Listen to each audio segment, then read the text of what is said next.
Maayong hapon. Let's make this COVID Task Force meeting quick and easy. Before we begin, can I ask Attorney Jasper? Attorney Jasper, can you please lead our meeting with a short prayer, please?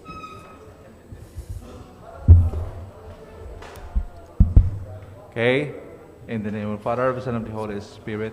Amen. Almighty and loving Father, thank you for all the blessings and graces that you have given to us today. We ask you, Lord, that you continue to bless us. Most of all, protect us from this disease, COVID.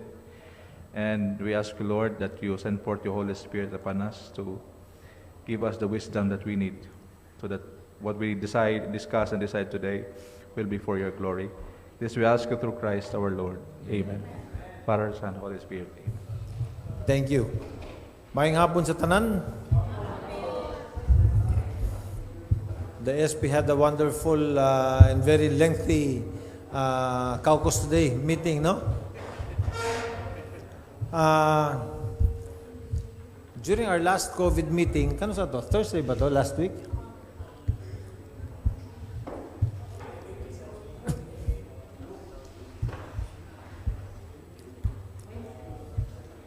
Wednesday?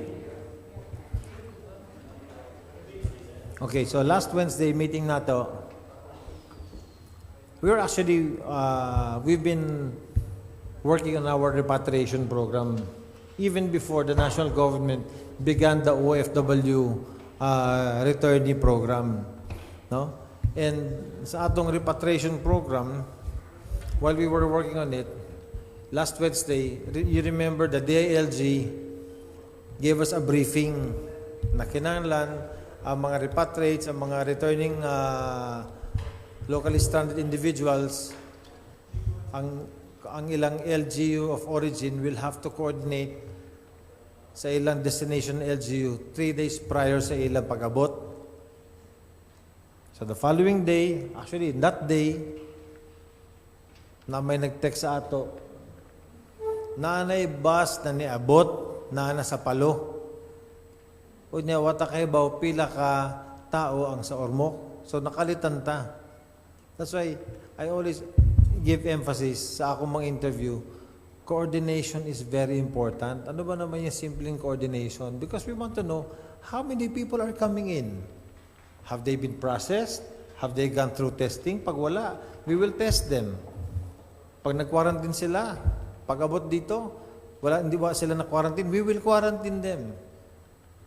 Kay ang Ormoc City, I'm very thankful to everybody's help. We're all helping each other, supporting each other. That's why we are early on, nakaandam ta. The NHA housing, last month pa, we talked to them if we can use it as our isolation and quarantine. They allowed us. So we were able to set up. We have the facility to do such work. But what we need is coordination from the different national government agencies. Niabot ng balik probinsya, nakalitan ta. Last Monday, early morning, when we woke up at 8:30 in the morning, 8 o'clock, holiday man, nanay nag-text, nanay tulok aeroplano mo abot sa inyo. Ha? Unya, unsaon na to? So, it became a very big issue, especially when I posted on my Facebook, about what's happening na kuwang sa coordination, especially coming from the IATF. Because IATF says Interagency Task Force. So all of these agencies that are trying to come up with different programs should coordinate with the IATF, and then the IATF will trickle it down the regional level hangtod diri sa ato. Kay kita man, we are the implementers of all these orders. Di ba? Sunod man ta sa ila. You tell us to do something, we will do it because that is our mandate. So last night, nanawag man si Secretary Anyo nako, 11:30 in the evening. Hey, it became big news na baya. Kaya tinuod man na, nagkagubot. Sabi ko, Secretary, all we're asking for is makipag-coordinate naman kayo sa amin, give us information na meron ng pauwi dito ng mga OFWs or those mga locally stranded individuals, and we will accommodate them. Sabi niya, meron talagang miscommunication. Paano kasi, na-breach na yung 3-day protocol. Why? Because all of a sudden, the President ordered all of these agencies na ang OFW, ipauli na dayon. So, bahala na lang yung 3 days ng protocol, basta let them go.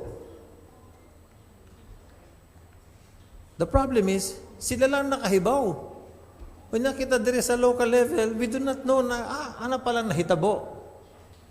So here we are scrambling, trying to find ways. I told the Secretary, tignan mo yung situation natin, ha? Sinabi ng DLG, meron na uuwi. We do not know how many. So nagpadala ta ng van. What if ang muabot dire 30? Nung nagpadala ta sa van lang because we do not know how many people are coming back. So mabilin lang. Again, coordination. There's nothing wrong with that. In fact, I told him, sabi ko, Mr. Secretary, I spoke to your regional director twice. Yung nahitabo sa balik probinsya and yung sa OFW last Monday. Even your regional director doesn't know that it was happening. Pati sila nagugulat. But sabi ko, we are here not to get mad at you. We are here working because we want the Balik Probinsya and the OFW to be a successful program.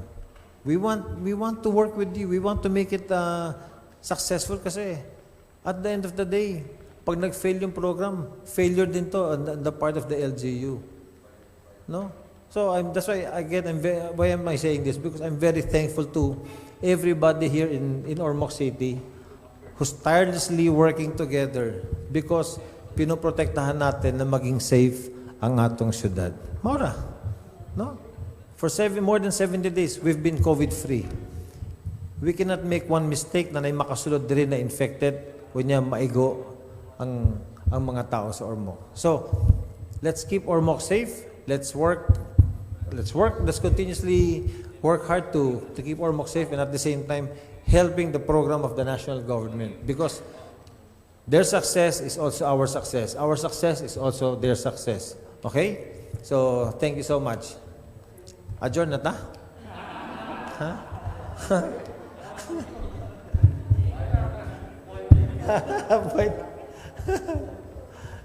Okay. Vice Mayor, good afternoon, please. Good afternoon. Good afternoon, everyone. For me, there are two concerns lang no sa amo side sa SP.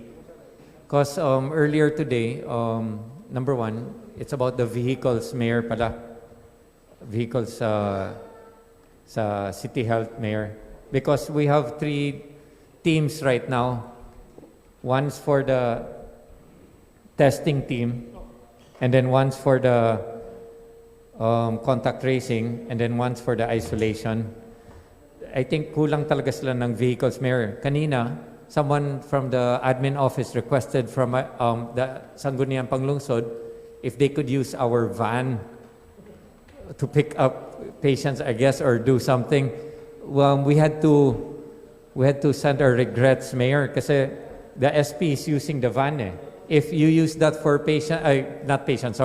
for mga balikbayan, to use that, di na magamit sa SP. And I guess you guys all agree, especially sa City Health, no? So, we had to send our regrets, Mayor, because we are using that as of the moment, and we only have one van. And as you all know, we didn't purchase any vehicles sa SP for this year kasi. So, karon Mayor, it was brought to our attention na they need pala utility vehicles sa isolation, Dr. Chong, and sa City Health needs another vehicle for, unsa to Ma'am Elsie? Sa testing needs one vehicle, and then sa isolation needs one vehicle. I guess sa amo part, Mayor, I'll check, baka basing pwede may magpahomog sa ka-pick up, pero kakinsa man driver. Kay that driver, if mo drive diha ninyo, dili na pwede mo drive diri na mo. Sa isolation center. I guess ang amo side, ang amo pick up, ako lang ipasa ni Attorney Pongos because Attorney Pongos is assigned also sa mga isolation units and he is dealing personally with Dr. Chong, no? So, amo pick up. So now, Mayor, ang problema lang is one vehicle for the testing. Kaya di ko nun nila ma-accuse, Mayor, when it goes to mga barangays. What vehicle are you using now? Kangitsa, sa tourism? We Ambulance are lang? using the ambulance, Mayor, pero ang katong ambulance kay dili siya kanang pang... Siguro you can use the tourism vehicle. No, it's being used, Mayor. The tourism, I heard, di gamit ninyo to pick up people from Tacloban? The tourism, I think they need another vehicle, Mayor, for inter-barangay testings? Well, we have the coaster. Pwede pangkuha sa mga tao sa Tacloban so that ang tourism vehicle, you can use it for sa inyo. Pag magkuwang, pwede gamitin for Tacloban. So, okay, so they have two already, one more. Yeah, didn't you request for a pickup? Kasi the van, Mayor, kung ipapasok natin sa barangay, baka mabugbog eh. Kuloy, nasa tama ko ang pick-up, Kuloy.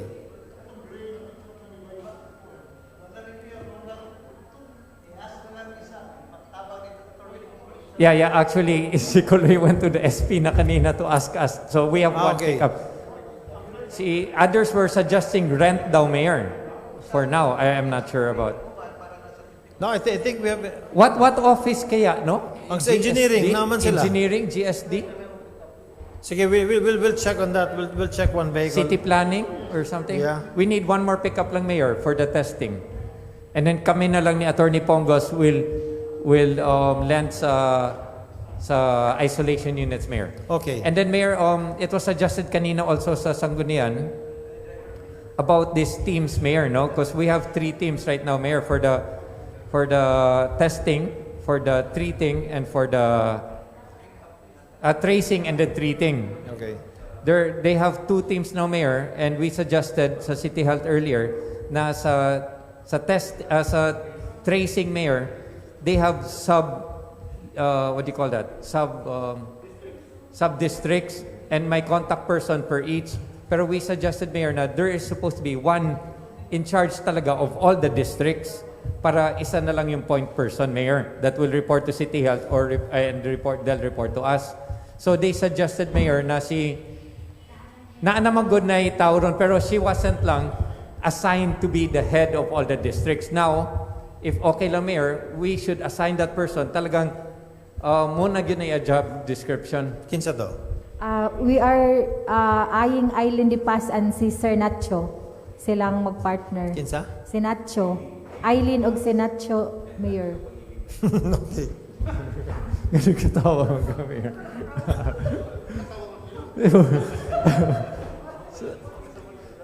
Yeah, tagaan nila responsibilidad, Mayor. Kasi all the districts pala, Mayor, we have 6 districts.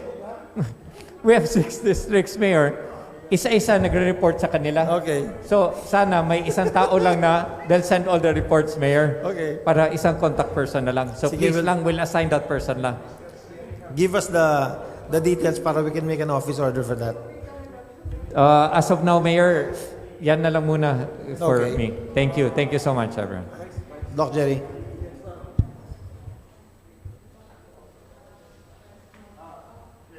Good afternoon. No, actually, this is very important, no, because the tracing is one of the pillars of kaning this COVID-19. So I would like to suggest, or Mayor, that the tracing team should present their programs and if they can have their database, so that each of one will be able to understand what they are doing.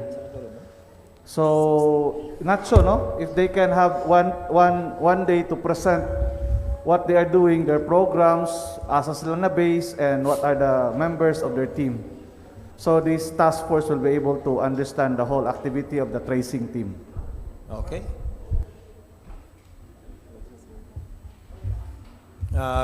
Good afternoon. Thank you for joining us, Congresswoman. You bring sunshine to our meeting. Any concerns from our councilors, please? Tony Bennett. Good afternoon, Mayor. Take on lang ko sa katong gisulti ni Dr. Pinserga. Yes. Kay nagimo ng mga sub-task force katong sa recovery, sa isolation para lang ma-formalize, Mayor, can I suggest nga maghimo sa tag sub-task force sa contact tracing. So, more kani makibaw na ta kung maingit taga ng contact tracing mo gini siya Only for tracing or contact tracing? contact tracing, Mayor, nga sub-task force itong How giingon many ni- people is that? So when we mentioned earlier, Mayor, na sila Nacho may atoy pa head. Oh, and then Sila mag-head pero no other people? Sila lang doon? kuan, Mayor, ang mahitabuan na by districts na siya. So per district head, unom sila kabuok, then sila Nacho. Nay usa ka buok, yes, by district. Yeah. So, So- yeah. yeah. Sige na. Okay.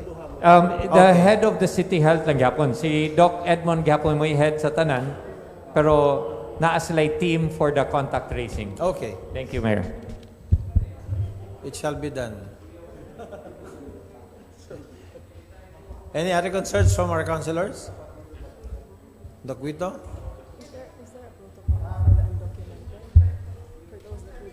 Yeah.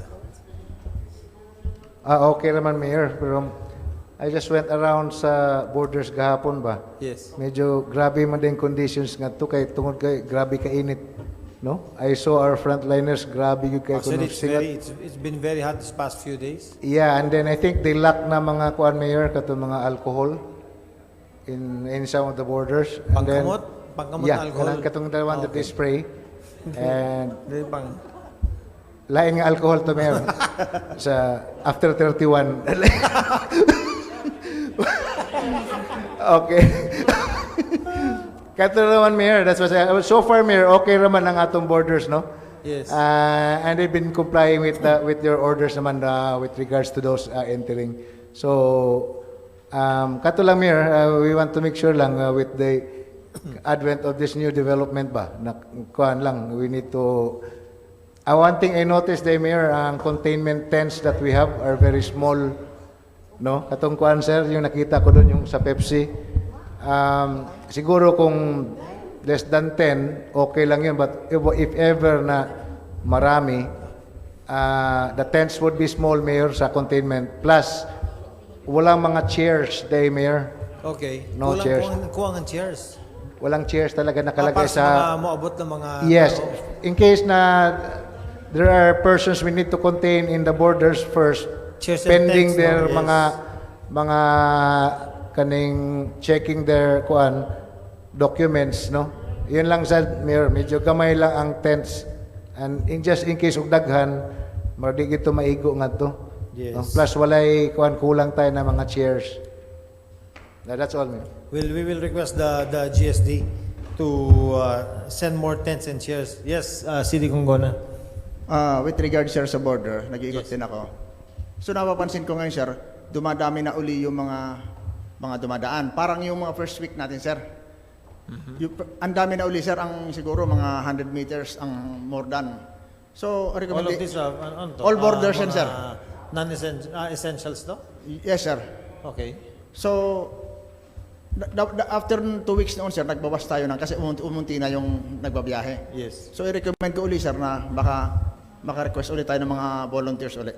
Kasi pag ang haba, sir, kung minsan wala nang security, which is paramount doon sa border, kat yung mga police doon, sir, tumutulong na sir sa pag thermal Sino yung scanning. volunteer natin before? Anong group yun?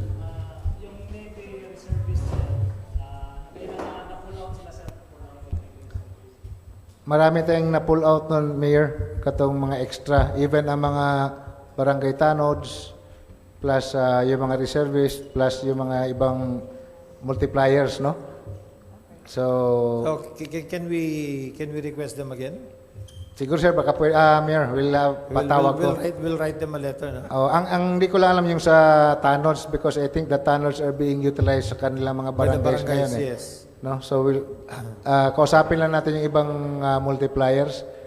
Baka kailangan magdagdag na naman tayo ng personnel, Mayor, kaya nag-increase na ang traffic in the borders.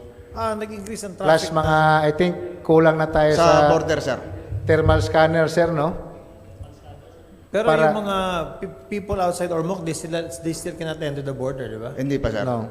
So yung mga pumapasok are mga Ormoc Essentials and non-essentials, pasok na rin, di ba? Actually, Mayor, the number of vehicles medyo nag-increase, no? Ang- So, as mga vehicles ba coming in, kaya na may mga bus, na vans, Yeah, pero those But those if not from entering- Ormoc, they cannot come in. But we still need to check everyone na muagi. Yes. So, medyo, if you look at the borders, medyo mahaba ang pila ng vehicles na. Kasi we lack personnel to check. Kaya nagbawas naman tayo. Okay. So, if we can add some more nga gamay lang, ma-augment lang siguro, kay like giingon ni CD, it's the PNP na minsan ang magamit na doon, no? Hindi na makaya ng other personnel. Yeah, we'll do that. Yung parang sira na sira yata yung ibang scanner kasi nagpapaikot kami, sir. So, laging, yung mga supervisors, laging sinasabi, additional scanner.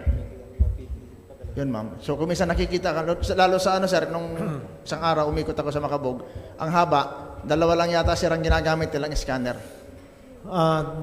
Dr. Kirol, napatay yung mga extra na scanners? Yes, do we have extra? Baka we can supply ang mga border ng extra?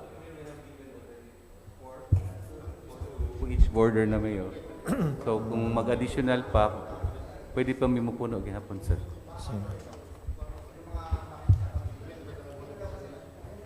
Iba daw kasi ay parang nasira yata, defective, ang sabi nila.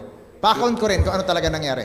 Yung iba, sir, nasira. So pinalitan namin ng apat lang muna. Pag may kailangan pa, they can always request for additional. Okay, thank you.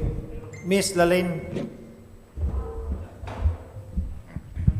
Mayor, in behalf of the ICT Committee of sa Sanggunian, our ICT team is not yet here because they are also meeting with the chamber. May Okay. conflicts sa schedule because the apps that they developed also needs the business. Is this for the contact tracing app? Yes, it's for the contact tracing. So it's a good thing naghimo na ta sa ato contact tracing team so that sila na siguro ang workout sa nitty-gritty. Anyway, just for the information of everybody, ang atong ICT team it's SCT, including the private sector, has developed a web-based application. It just requires a simple registration. Mo hatag lang kasi imo lang i-input imong name o ang imong phone number, and then it will generate a unique QR. So which you can save in your phone if you have a smartphone, or you can print out nga ibutang nimo sa imong QP pass. If musud ka sa mga establishments o mo okay nga itong mga establishments, i-read na siya na QR code dito sa mga establishments, i-read so that masud sa atong database nga dito sila na nga particular establishment for the day. So that kung moabot ang panahon nga we need to contact trace, it is just very easy for them to trace kung diin ni siya nga tao. So they are supposed to present today. Unfortunately, they have a conflict of schedule. So this was already But presented. can they come later? I think they can come later. We will just accommodate them. Sige, if ever they're here, if we're not yet done, then we can entertain them. Okay. So anyway, Mayor, that's basically the long and short of it. Thank you. Attorney Jasper?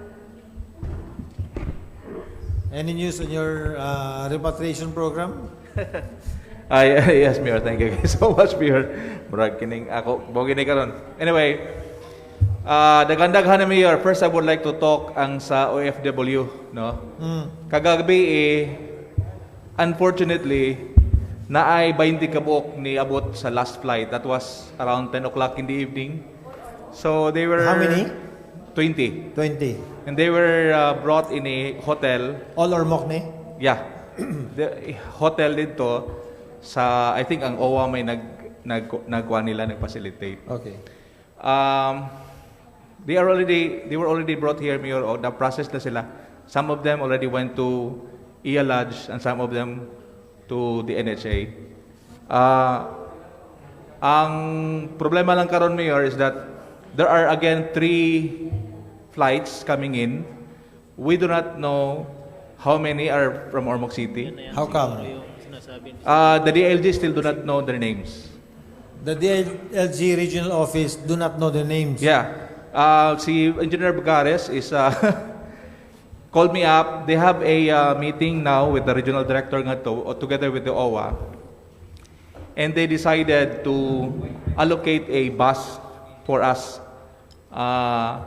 And then they asked if they could drop off sa Superdome.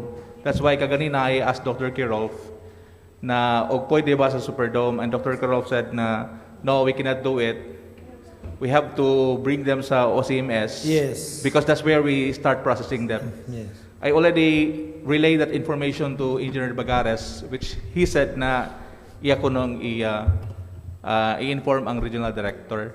Okay. He is going to send us the names. As soon as he gets the names, he will send it to us. And ako saging naan manggod na we have to know the names and the contact numbers because we have to inform the family ahead. We have to inform the family that they have to bring all these things that they need, especially mga mattresses, Yes, and more than pillows, that, and all attorney, these we things. have to find out if they are really from Ormoc. Yeah, Yes. we also have to validate them. Yes. Oh, so muna akong gisulti niya, and then he said he will send it to me as soon as makuha nila, Mayor. Anyway, 3 flights, ila man sa kuno usahon. So I don't think... So this is different from the flights that arrived yesterday. Yeah, this is Lahi pa different. to. Lahi ni siya, Mayor, lahi po ni siya ang ugma, Mayor. Napoy tulopod ka flight tomorrow. Let's imagine this is 25,000 OFWs that they want to send out. So, mo nang tag 8,000 ang ilaha. Kada adlaw ang ilang isend. Actually, I was told earlier na ang mga OFWs nagkagubot sila sa airport. Oh, exactly. They do not know who to prioritize. Yeah.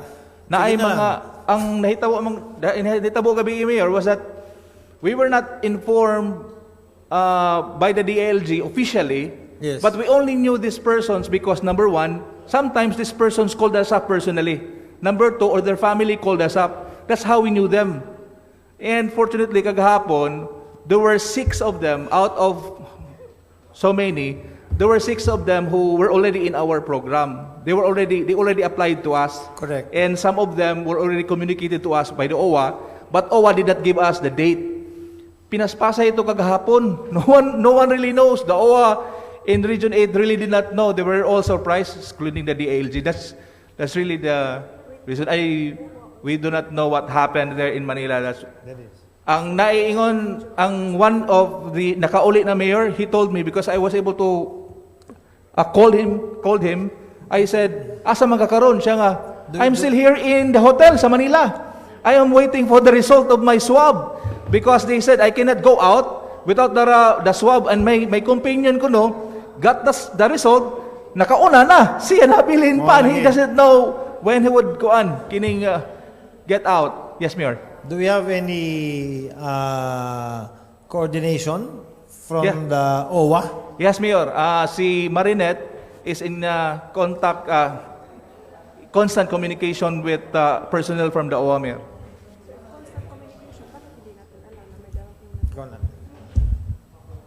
Attorney, Yes. if Marinette has constant communication with OWA region, you mean? Sa region, yes. Okay. If she has constant communication, how come we did not know that they were arriving, or the communication happened only when they arrived na? Because OWA region Congresswoman also do not know.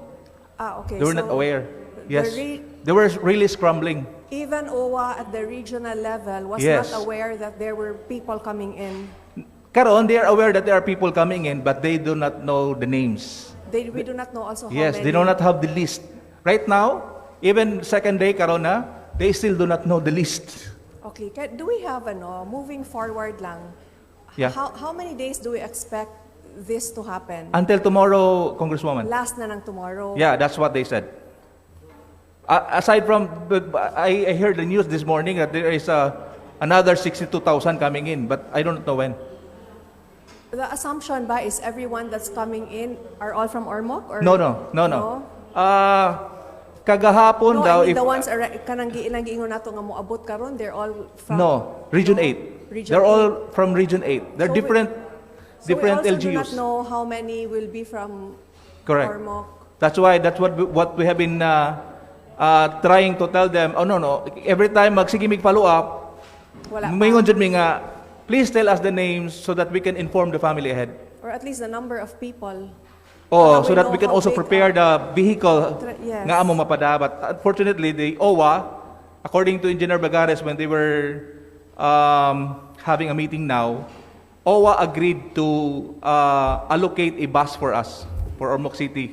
And then tomorrow OFW. it will be the same also. We also will not know how many are arriving Yes. and what their names yes, are. Yes, yes, Good luck. No na, Mayor nga. Wagin mi katog. Mahanto na karong gabi eh. Kaya we would wait man sa ilahang reply, Mayor. And we have to be vigilant kano sa sila mo inform nato, Mayor. Because right after they inform us, we are going to inform the family. Yes. Sige, what we'll do is that we will do our best, no? Na maski nakagubot sila sa regional level and sa national, at least pag-abot dire, we will try to work things out Yes, Mayor. as smoothly as possible. Yes. Now we will process them once they get here. And once they get here, we know where they're from. They will be tested and they will be quarantined. Yes, Mayor. I would like to also to make a report sa unsay update nato sa Cebu, Mayor. Oh, yes. Sa Cebu nato nga mga stranded Ormocanons, Yes. the problem, ang problema, we were supposedly, they were going to come home last kagahapon, Mayor ba? Correct. But the problem lang, In fact, we were being held by Anwaray. Oo. Nag-set up na sila ng testing booth, no, sa Roble Shipping. yes, ang nahitabo, Mayor, was that we were already prepared to receive them, but the only thing lang is that because of the kining national guidelines nga bago lang ging release nila bahin Yes. sa locally stranded individuals, Yeah. Cebu City changed their position. So they wanted to follow na the national guidelines which requires travel authority. And before the travel authority is issued, as we know, there has to be a medical certificate issued by the City Health Office or City Health Department. But that City Health Department cannot issue medical certificate if there is no barangay clearance or health clearance issued. Okay. So that's the problem, Mayor. We already issued an acceptance for our first batch, which is around 120, but they cannot get inside the pier because the police are there blocking them. So we have to tell them nga you have to get a medical health certificate from the CHO, but then they have to go back to their each barangays and get a barangay health clearance. That's the problem here. So what we did, we asked Dr. Rodriguez, and thanks to Dr. Lampong here because she knows Dr. Rodriguez, who is from the City Health Department of Cebu, Yes. to allow our first batch to go there personally, be examined by her, and be given a medical health certificate. But yes, last night, Mayor, they had a meeting with Mayor Labella, and Mayor Labella said, no, don't do that. You have to wait for the barangay health clearance. That's again another problem. This morning, our first batch were already in the City Health Department, and they could not be given the medical health certificate. So, fortunately, Mayor, I asked Vince Rama Yes. to talk to the Vice Mayor and help us.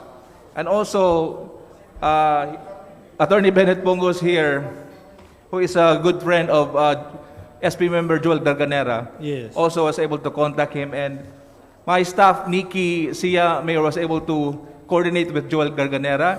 And they were already given a medical certificate. Do we have a definite schedule when they'll be back in Ormoc?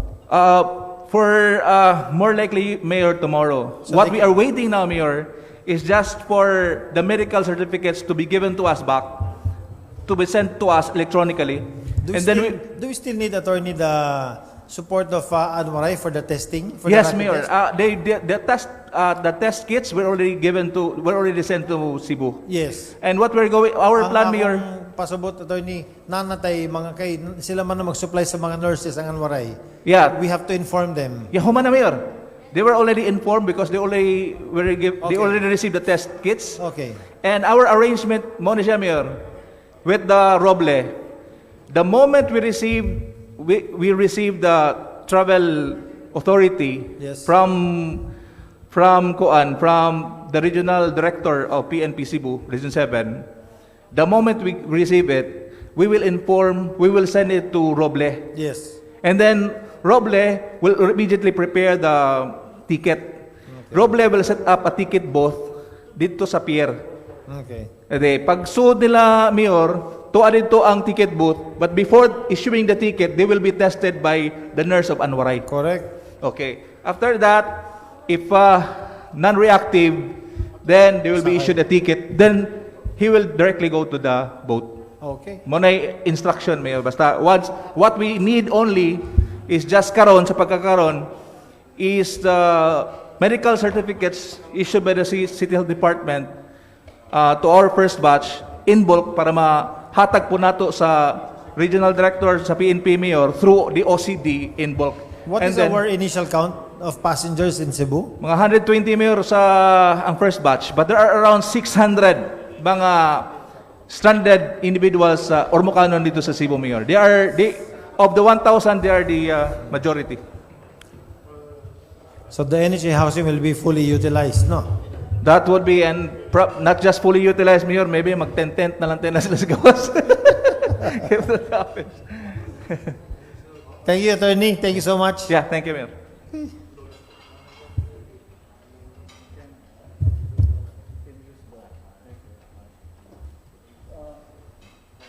In relation to that, no, we just approved the resolution sa DepEd, no? Yes. Maybe we can make use sa kaning atong City High kay ko among siya kanang gikoral siya ba? Yeah, we can control the entrance and exit, no? Walk through lang, try to check if kana siyang viable ba ni siya for our quarantine area karon in case ba mapuno gyud. Yeah, about that also. I was just talking to Attorney Joy, no? About just in case kaning sa iyal ba nato na mapuno, because we heard na daghan kuno kaayo na who's willing to pay, no? And doesn't want to stay dito sa Dolores. So maybe we should think of a backup na place, no? We heard, we heard na ang Bayview kuno is willing. Dili? You suggested? Okay, nabiya sa TV. So, makalitan to konon. Sa ang Tag-iya. You say Tag-iya's Bayview? So, anyways, maybe we should start looking for pension house or David's. Sa David's, basig. Asa na to? Asa man to? David's Inn. Isa kamot, David's Inn. Unsa ba? Unsa ni? Di mo sagot. Don Felipe, pwede. Manguta na kamon la. Doc, kamon la please, mangita lang taglain. Yeah, tawagan na lang yung tanan, no? Kung kinsay willing, Doc. Ha? And it's what can happen naman, every 14 days, they'll be sent back already kay humanang quarantine. Yeah. Another batch again. CD. Yes. At present, sir, mayroon naman pong dumating sa border natin na 6 pero naka-van naman sila, sir. Today? Yes, sir. Escorted naman sila ng pulis sa padiretso na ng OCMS. Documented sila? Okay naman, sir. Na-cleared naman doon sa border. May mga documents na sila? Tested, quarantine? So, they arrived without informing us. Yes, sir. Yun talaga yung sinasabi ko sa interview eh. Yeah. There's nothing wrong with receiving all these AFWs. We would like to take them in, but basta, sir, let us know. Basta ang ginagawa namin, sir, pag may dumating, i-check muna natin yung initial, tapos sa kanila, sir, hanggang OCMS man, sir, at hanggang sa NHA, escort, di pwedeng walang pulis, sir, kasi baka kung saan niya pumunta, diretso na, sir. Ngayon, sir, nasa OCMS naman sila. So after OCMS, they'll be sent to NHA? Yes, sir. Escorted, sir, ng police lagi. Sige, thank you, CD. Thank you sa pagbantay sa mga borders.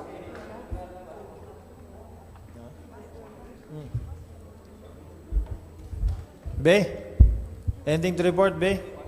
Miss na kita. Ningan ako nimo.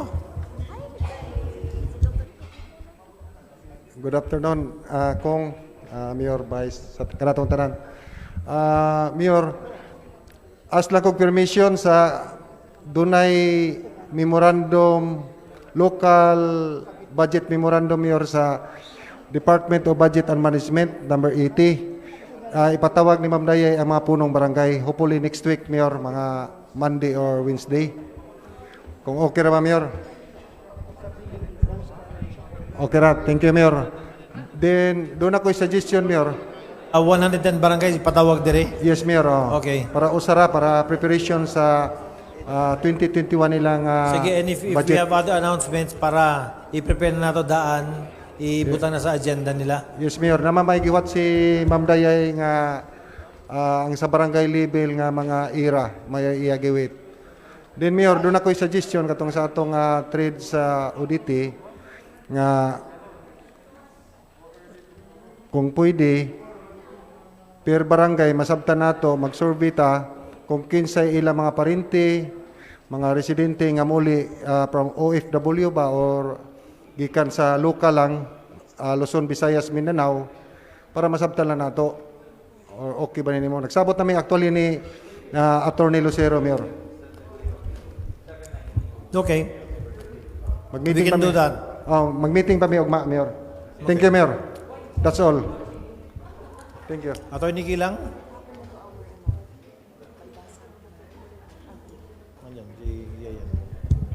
Good afternoon, Kong Louie, Torres, Gomez. Good afternoon, Mayor. Attorney Kilang, before you start, kay ikaw mo ng chairman sa education. Saan na lang nato ang education? We have the same question. Actually, Mayor, the schools division superintendent requested that we convene the local school board, and as per your schedules, I think the earliest we can convene the board is next week. So we are just arranging the schedules. Just to clarify, Mayor, katong giingon ni Dr. Penserga that we passed a resolution in the Sanggunian this morning regarding the use of schools as quarantine areas.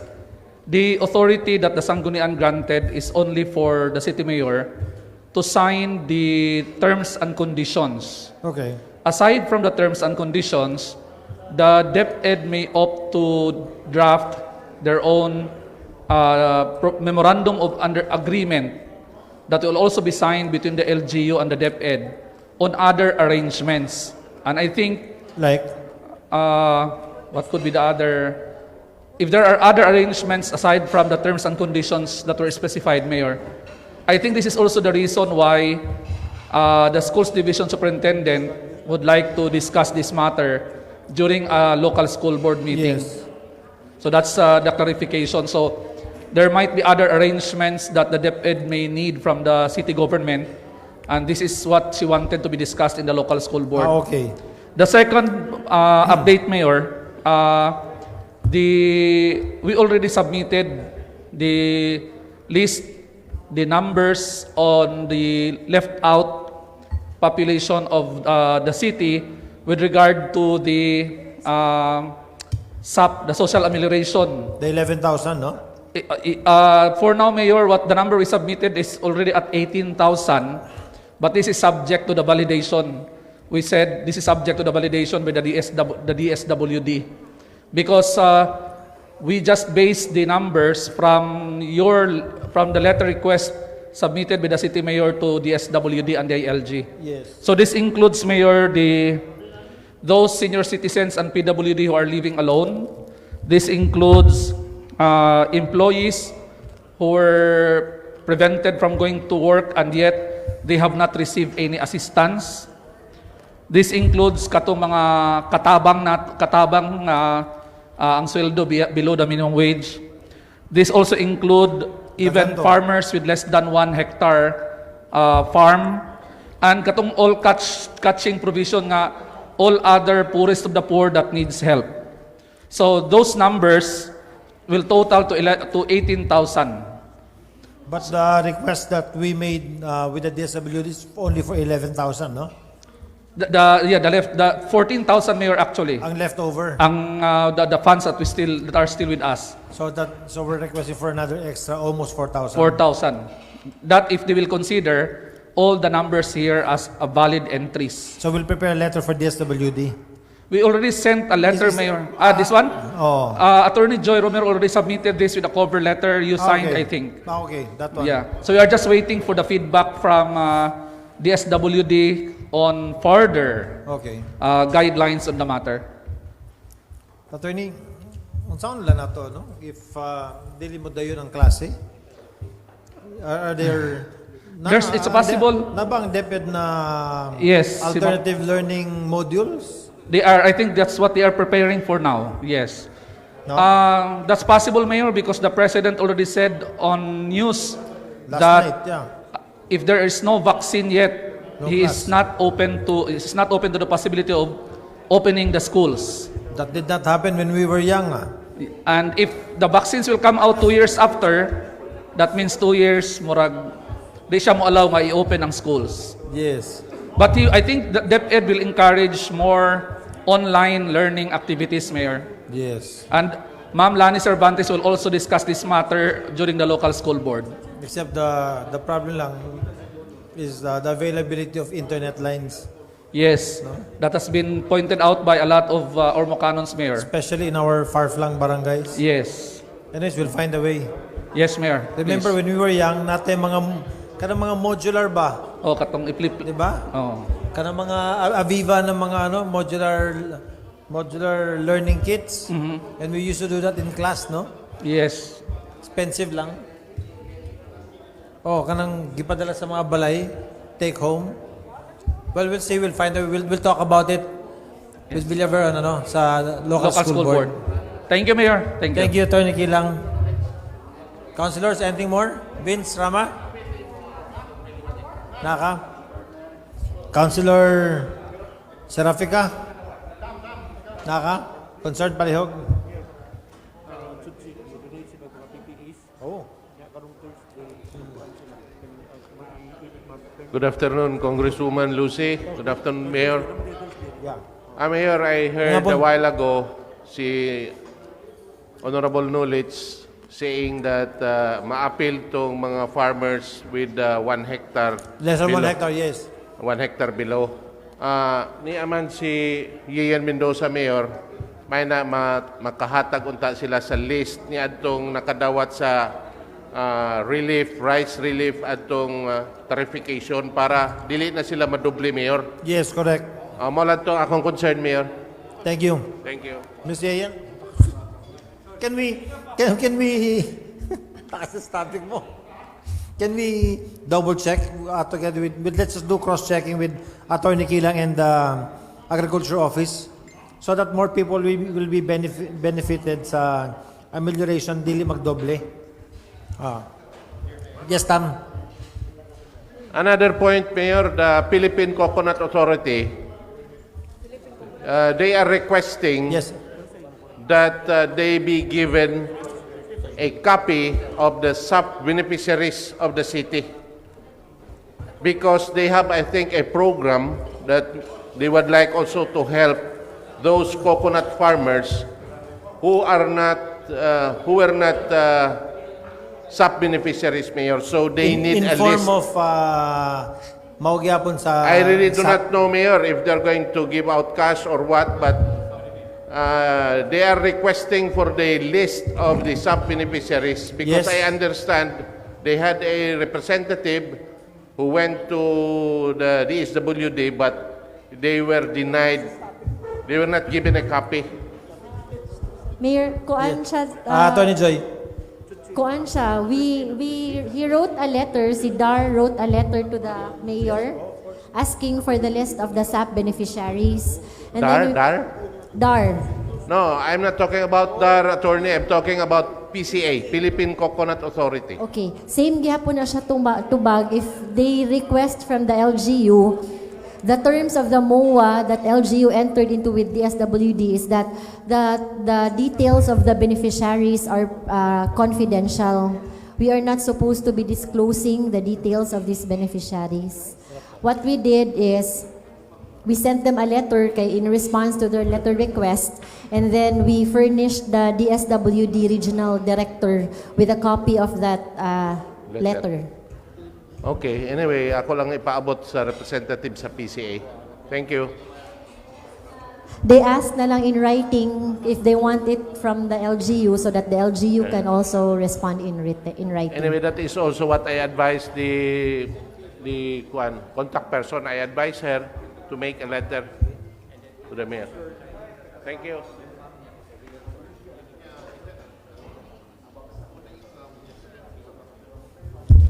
Thank you, Councilor Tammy.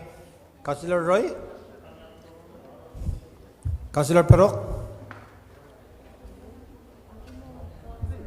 Good afternoon. Mayor, last Saturday we had already received the circular amendments to it regarding sa dine-in, Mayor.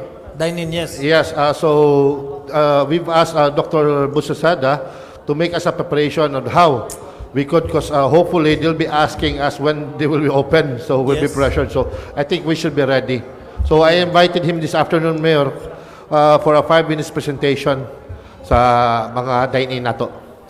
Councilor Perok, definitely one of these days we will have to ease down ang atong quarantine, no? So even our borders. What do you think of the time will come now we will have to allow other areas to come inside Ormoc City so that our economy will get going? Yes, Mayor, especially I think you've noticed already, especially the malls, 70% of it comes from the people outside Ormoc. And if we remain closed, they will not survive, and it will trickle down to the other business that we have. And maybe 3-4 months from now, Mayor, we will be really affected already. So it's a possibility that we might entertain the 4th district of Leyte municipalities first? That will be good, Mayor. This weekend, we'll try that. Hopefully, slowly opening up, and we'll do some changes in our protocols to adapt the changes. And hopefully, maybe 2 months from now, we can be open to everything. So we will sit down and work on the details. Yes, Mayor. Thank you, Councilor. Thank you, ma'am. Doc, can you please show us your presentation on measures for reopening of food and restaurant establishments in Ormoc, please? Thank you. May hapon, Mayor, Congresswoman, Vice Mayor, ang atong mga members sa council, ang atong mga higala din sa Ormoc, may hapon atong tanan. Since I was given only 5 to 10 minutes presentation, so I'm going directly to the point, no? To the control measures derecho, no?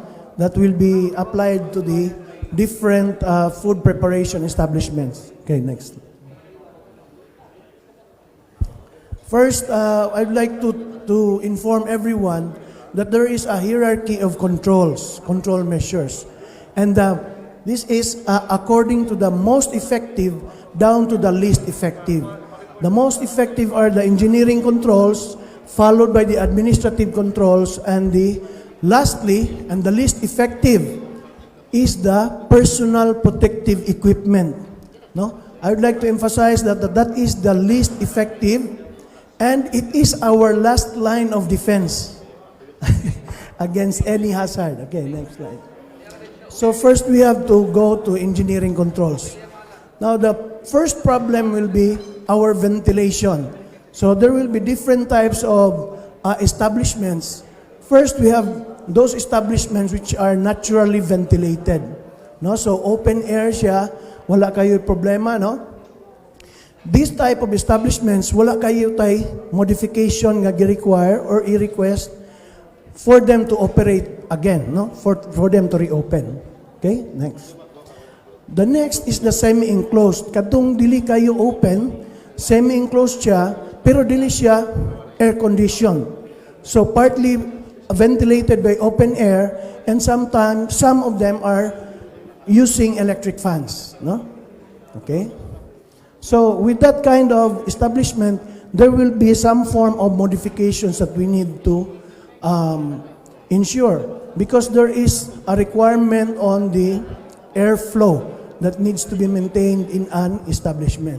So if depending on the enclosure of the establishment, there may be a need to install mechanical exhaust ventilation. So we have to install exhaust fans, and also the electric fans as of this moment are not recommended. No? So if they are using electric fans, they should not be directed towards any person. Okay? Okay, bawal siya sa pagkakaroon. It is not favorable for COVID to have a electric fan directed to a person. And then lastly, we have the fully enclosed establishment. Those who are operating fully air-conditioned. Now, in this type of establishment, we need to, again, maintain an airflow or a ventilation requirement. The requirement is about 12 air exchanges per 8 hours. So that is one duty shift, 8 hours. In order to do that, the recommendation would be the air condition can go on. However, the vents of the air condition should be directed downwards, towards the floor, because the cold air usually goes down and the hot air goes up. And then we need to open some doors or some windows if there are any windows. But if there are no windows, the doors will do. And depending on the type of and the volume of air that is present in the establishment, there may be a need to install exhaust fans.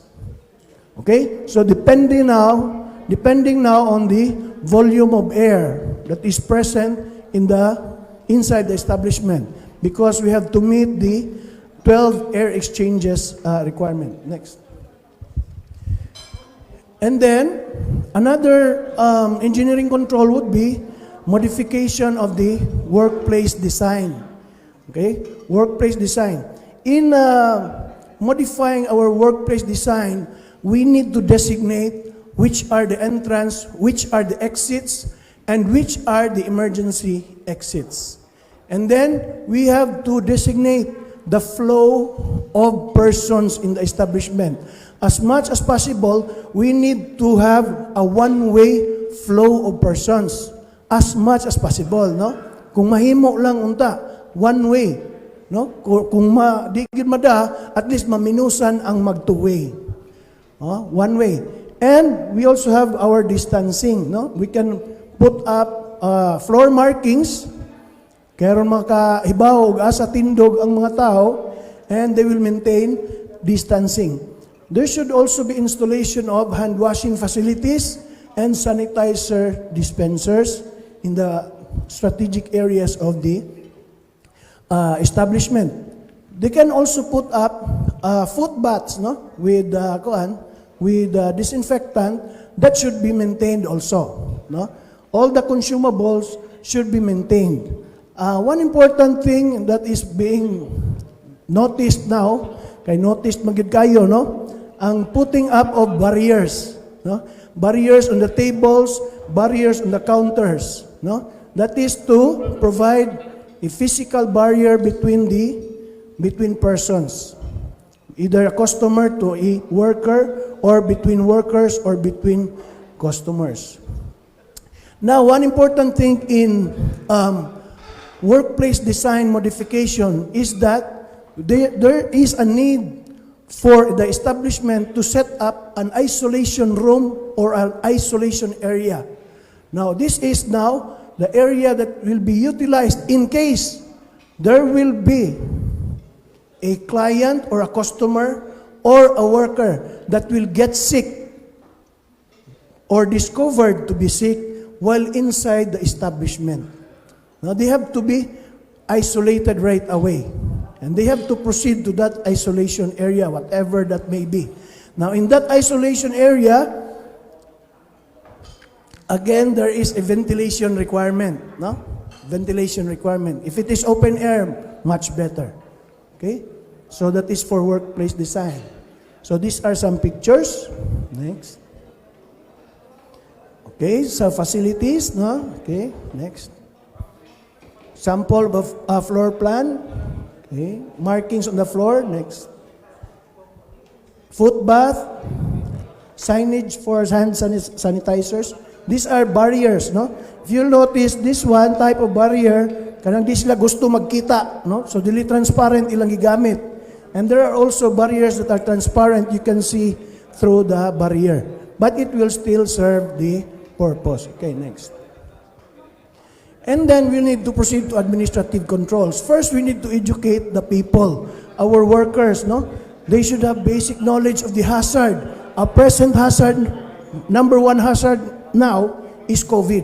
So the workers should have basic knowledge on COVID. They should have basic knowledge on food safety and the other safety and health requirements that are especially relevant to the workplace.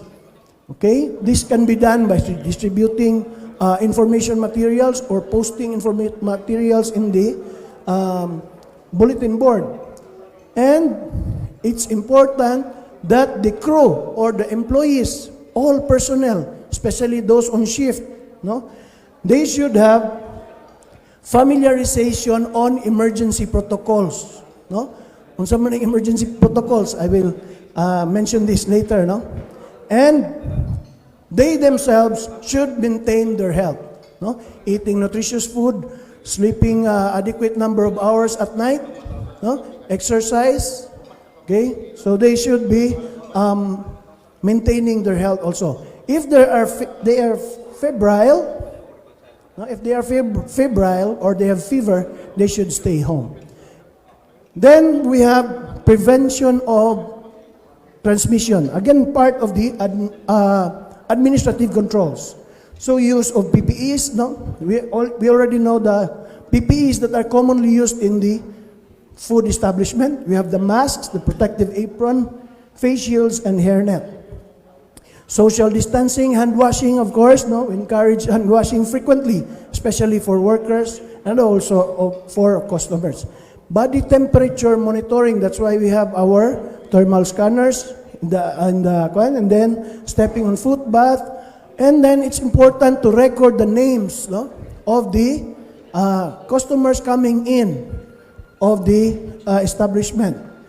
And then the employees are also required to fill up a health declaration form, just like what we are filling up in the Quin, no? The employees should fill this health declaration or health questionnaire every day, no? That is the requirement, every day. So these are some pictures. Next. Next. Okay. Minimize face-to-face contact. So how do you do this in the food establishment? Maybe encourage booking early, no? Booking ahead, ordering ahead, no? Posting the menu so that they can order ahead. And then there is always the time for disinfection. You have to disinfect all the work areas, all parts of the establishment. There should be regular and periodic disinfection depending on the type of equipment or the area that is being disinfected. There are recommended frequencies. Even the refilling of the changing of the foot bath disinfectant. Okay?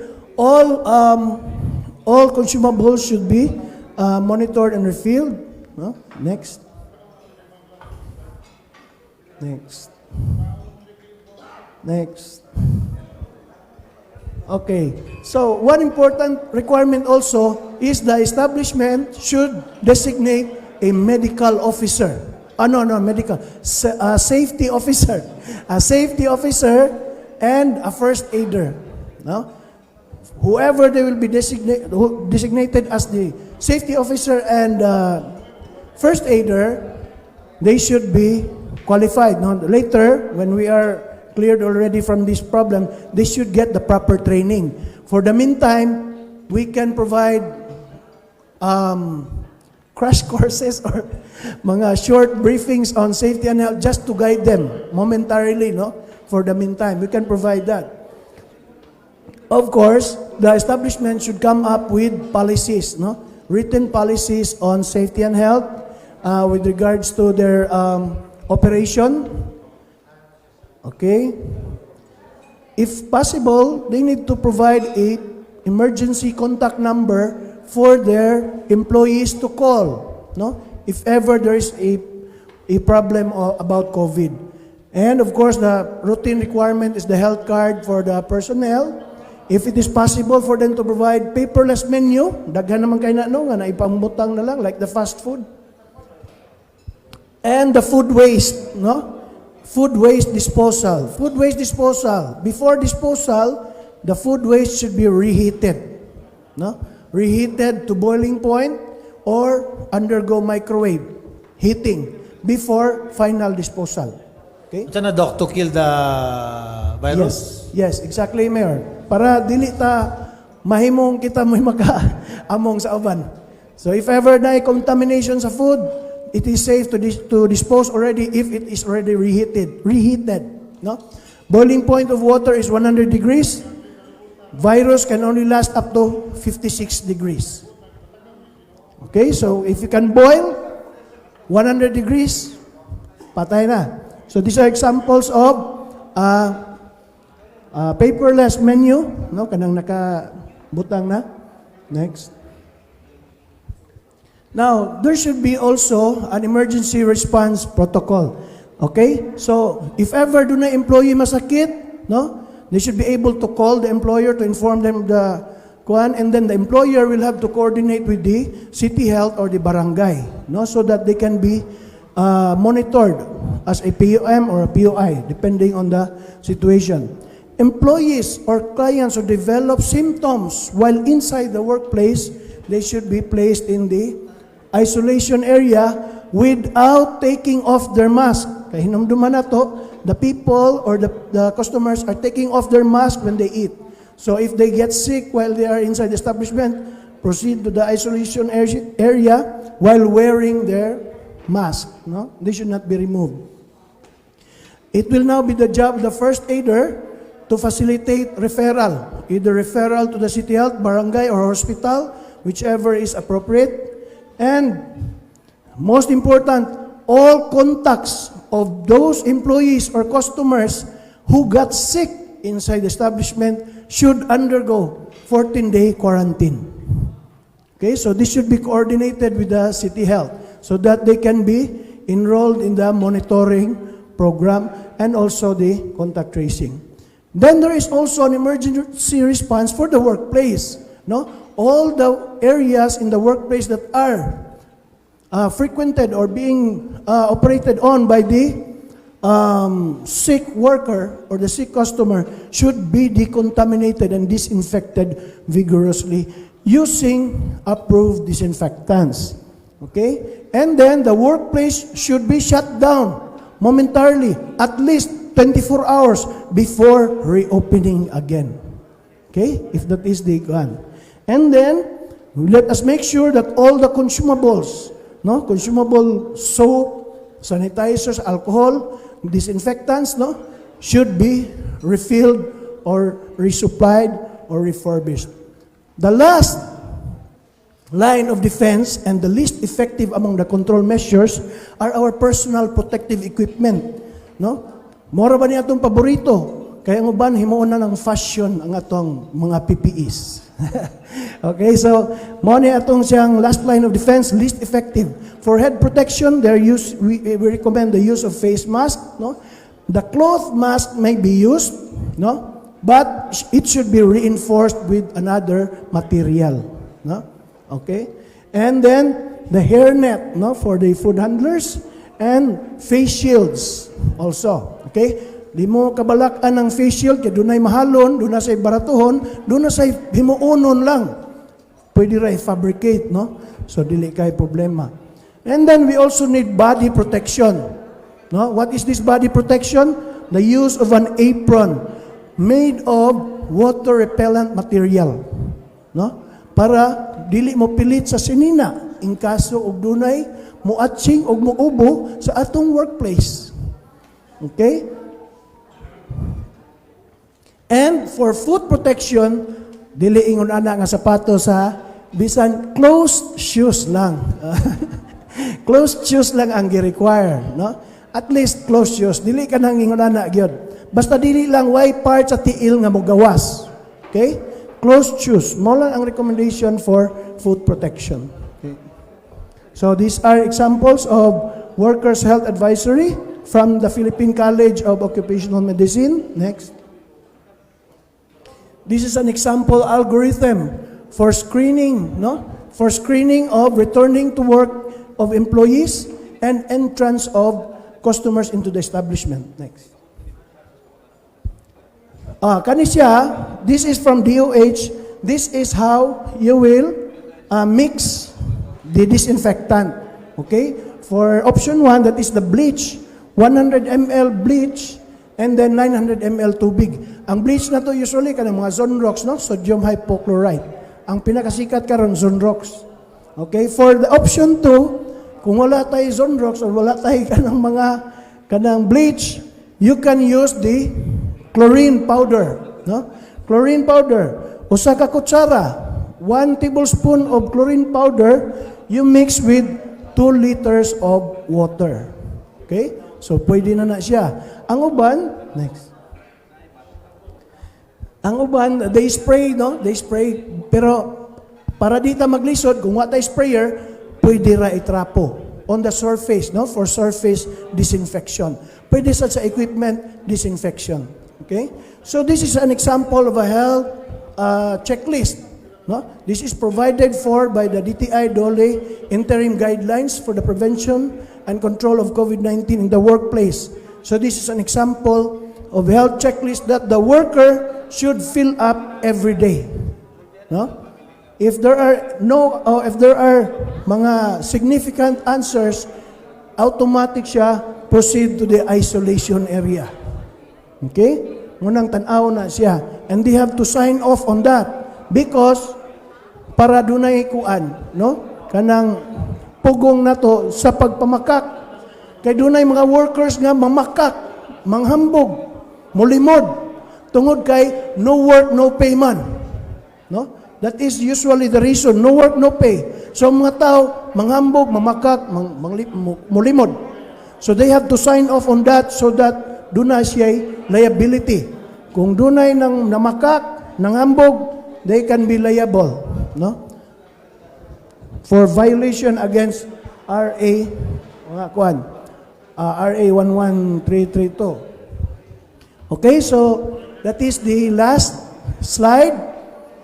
If you have any question, I would like to turn this over already to Kagawad Perok. I have done my presentation. Thank you very much. Thank you so much, Doc. Definitely, within the week, we are calling for a meeting with the restaurants and hopefully, Doc, hangyo tamin pahimo sa mi para sa karinderya. Kay daghan sa karinderya, mas gamay magod siya ba niya. Dagko mas sa sectors sa atong society, we have also to let them know their obligations for the safety of the people. Thank you, Doc. Regards to the karinderya, there will be a separate set of control measures that will be more applicable to the setting of the karinderya. Okay, so kani siya Mayor, more of the restaurant, Yes. mga restaurant ni siya nga setting. Yes. Offhand lang, Doc, ba, what is the, doctor ba, or engineer? Doctor, no? Okay. Doc, what is the cost to make your restaurant adapt to those specs? Para lang those who are listening to the presentation, if you're a restaurant owner, you already know how much more in terms of investment you need ba? Yeah. Very good question, Congresswoman. No? Actually, the cost of modifications in the restaurant, maybe we can answer it through a range of cost, no? Because we cannot specifically target a cost because it will be dependent on what is existing. Okay. And then we will make the modification. So that's the time we can make the cost estimate when an inspection will be done on the establishment to determine the extent of modification that has So to it will be different for depending on the size. Yes, on the size, on the is it enclosed or is it fully aircon or is it open air? And for the karinderya also, no, when you make a Yes. presentation, I'm sure the first thing in mind would be how much will it cost? Exactly. Oo. So, for the karinderya, it will be a different setting, no?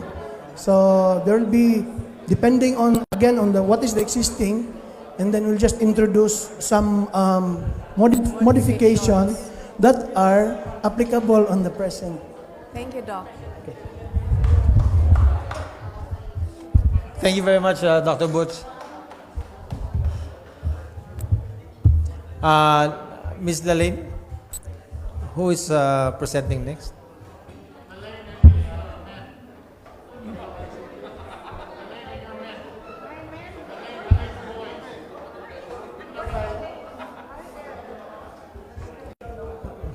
The ICTU prepared Ang mo present ko no.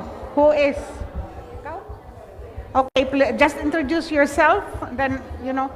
this for the contact tracing app, no? Contact tracing up. Okay. Hello. Sorry. Good afternoon, everybody. Good afternoon to our Honorable Mayor, Honorable Congresswoman, Vice Mayor, and to all our city councilors and all of us here. Good afternoon. My name is Jay Quirino.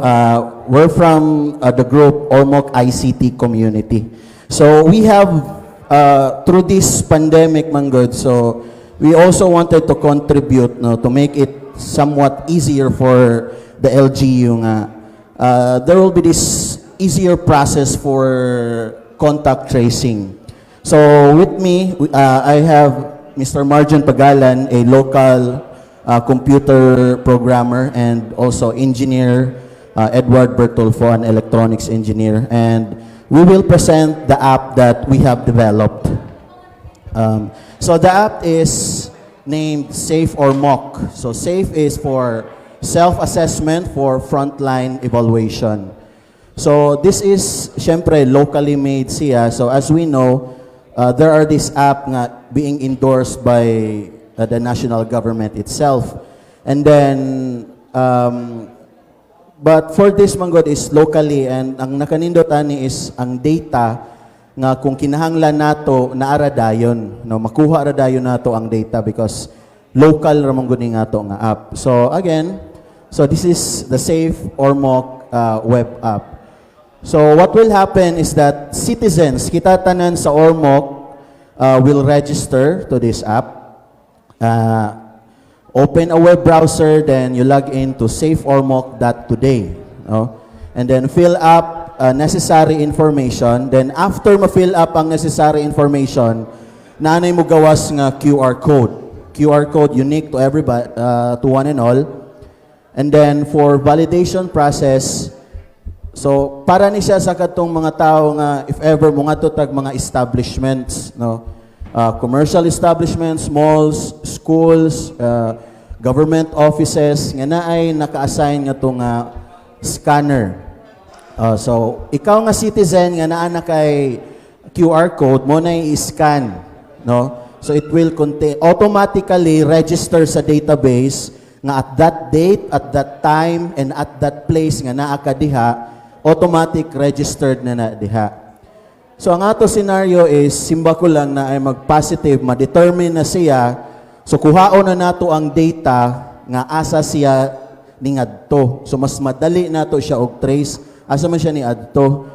So recorded naman asa siya ni adto tanan kana kung na-scan jud siya. Okay? So ang kaning process nato nga ria is for mga establishments. So again, mo register ang mga people, the citizens, Safe Ormoc today.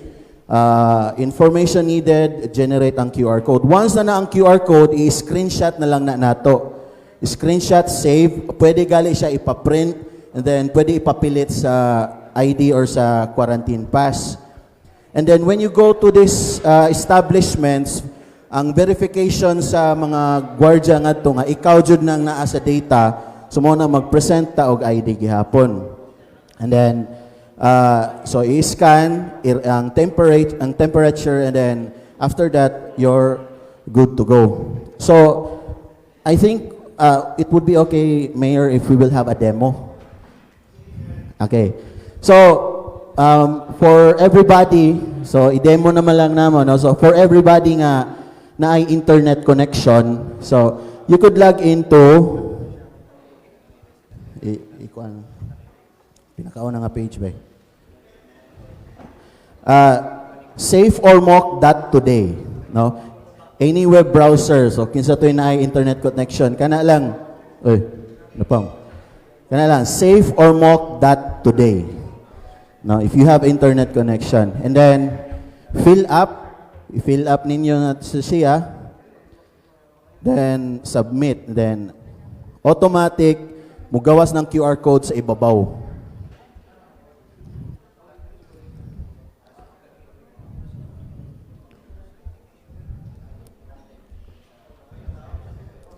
Okay, Mayor. Then, so once na-submit, mugawas na ang QR code sa ibabaw, then pwede na ninyo i-screenshot. So muna na ato file or ato QR code.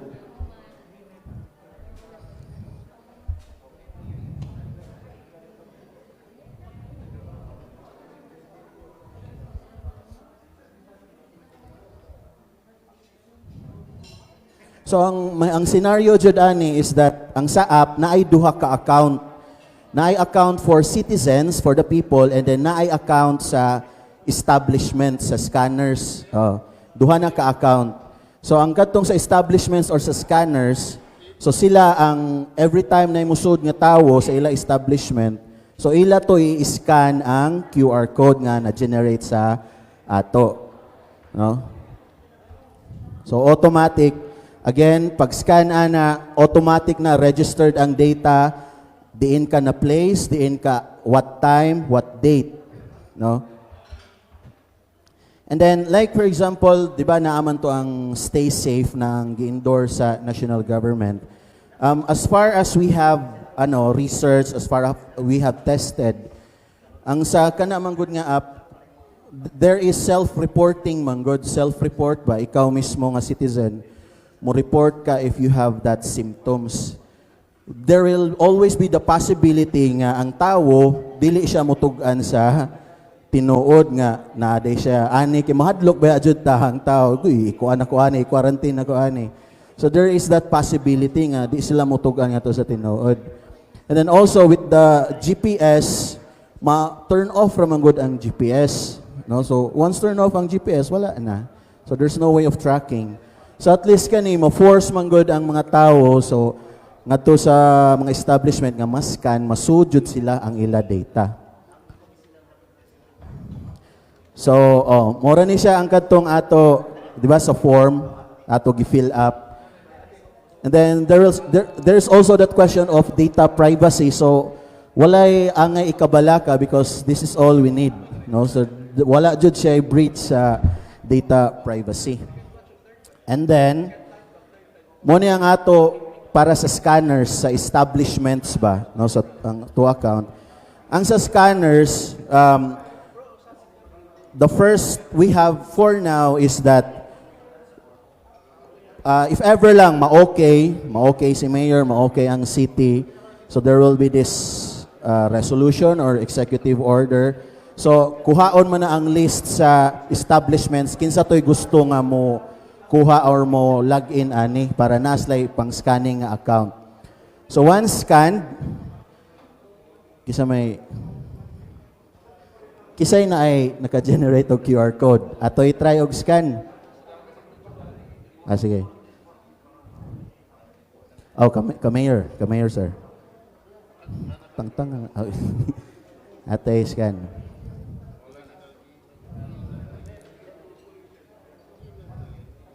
Okay, so you have the data, so Gomez, Richard.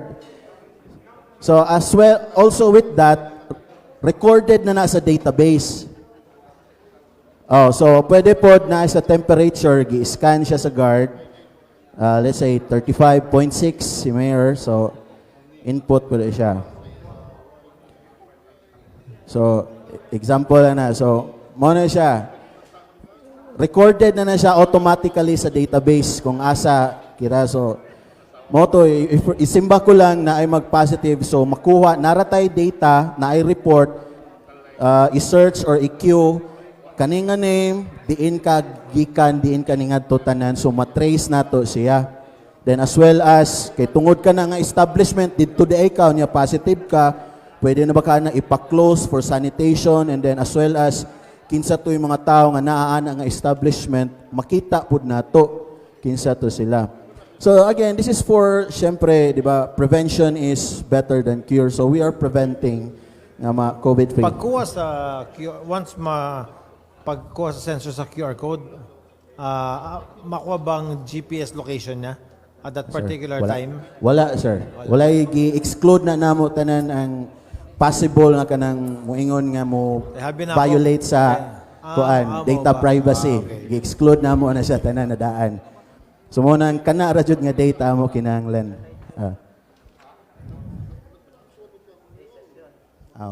Pero ang scanner nga account naa siya GPS kay need man ma-determine asa siya sa program. Oh.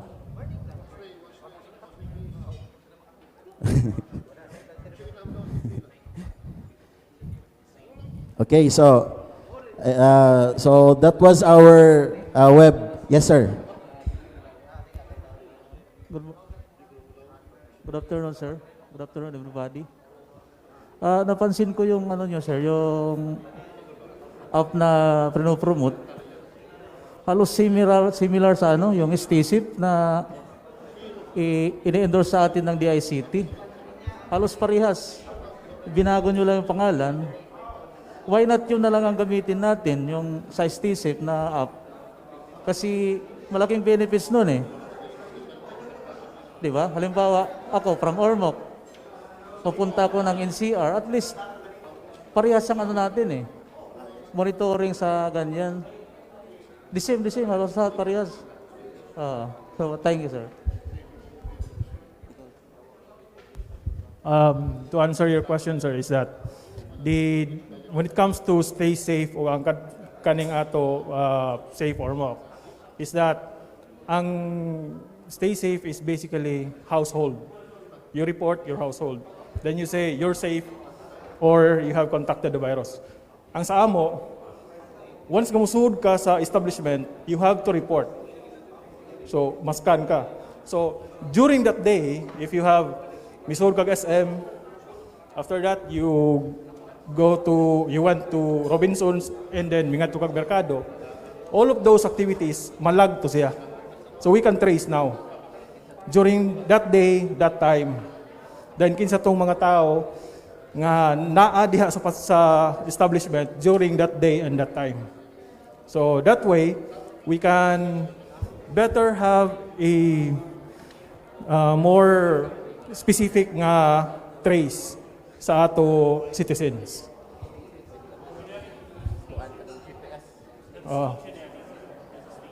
Yes, they rely mostly sa GPS, but usually when it comes to that, natay question when it comes to privacy.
Thank you so much.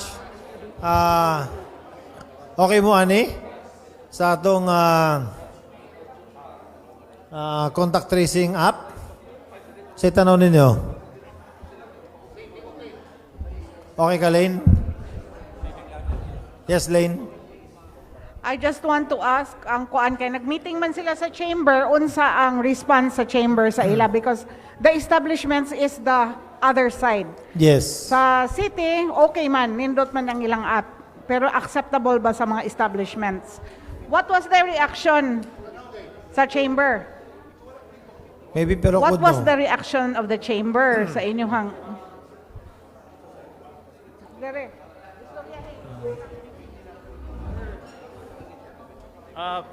Regarding with the meeting that we had sa Chamber of Commerce, si Ma'am Aileen. So, they had a positive response. So, they just need the endorsement. Okay sila? Hopefully, an endorsement from the LGU. From the city? Yes. Sige. Can we work in that lane? Thank you so much for the wonderful presentation. And thank you for the effort. Thank you.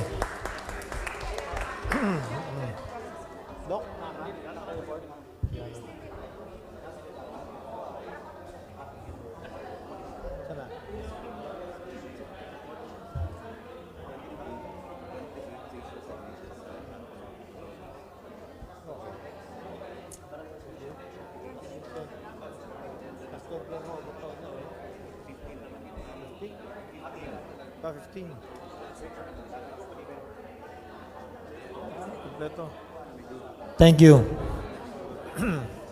Any more from the councilors? We'll ask the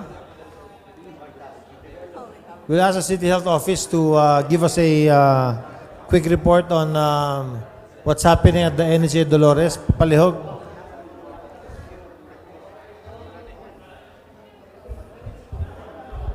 Good afternoon, ma'am. Good afternoon, Mayor. Good afternoon.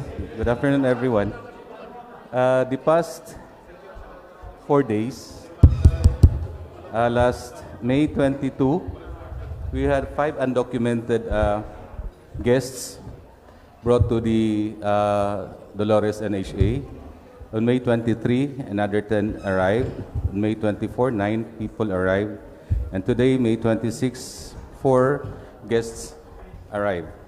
So a total of 28 undocumented residents arrived to and were housed at our NHA isolation facility.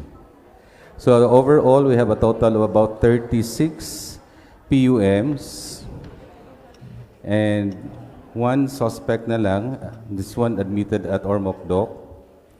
No more home isolation. Total of suspected recorded is 189. Suspects recovered 170. Probable 0. All these people brought to the Dolores NHA isolation facility were subjected to rapid tests, all with negative results. One patient was admitted, referred to OSPA FMC because of hypertension, and is now for discharge and will be brought back to NHA. Quarantine. Yes, back to the quarantine. And today we are expecting 15. 15 from Manila. Attorney Lucero, Councilor Lucero, Attorney Jasper. We are expecting 50 today from Tacloban. 15.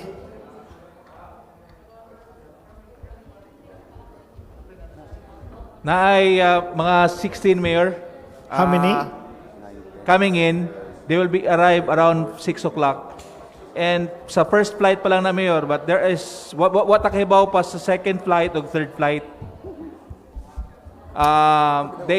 We knew about those names kay when they arrived, yes, ni ato naman gikuhaan sila mga pangalan. So mo na nakahatag na sila pangalan. They're already coming in. They will arrive at around 6 o'clock. But we still do not know the second flight or third flight.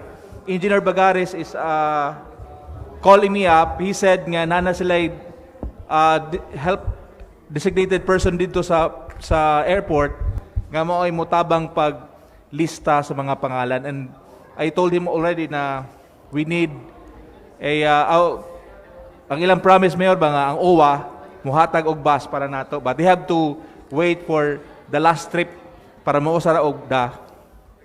I just want to make clear the people coming in at the Tacloban Airport have no documents yet. Mayor? They have no documents yet with them. Wala pa. They will know the details, Mayor, as soon as they arrive. Kaya pag abot ko no sa mga passengers, pagawas nila, Mayor, mulistawan sila. So when they left the airport, when they took the plane, we do not know who they are, no? No. Okay. We don't know. And then tomorrow, we do not know also how many are arriving. Yes, there are another 3 batches. Tomorrow there'll be 3 batches. Yes, Mayor.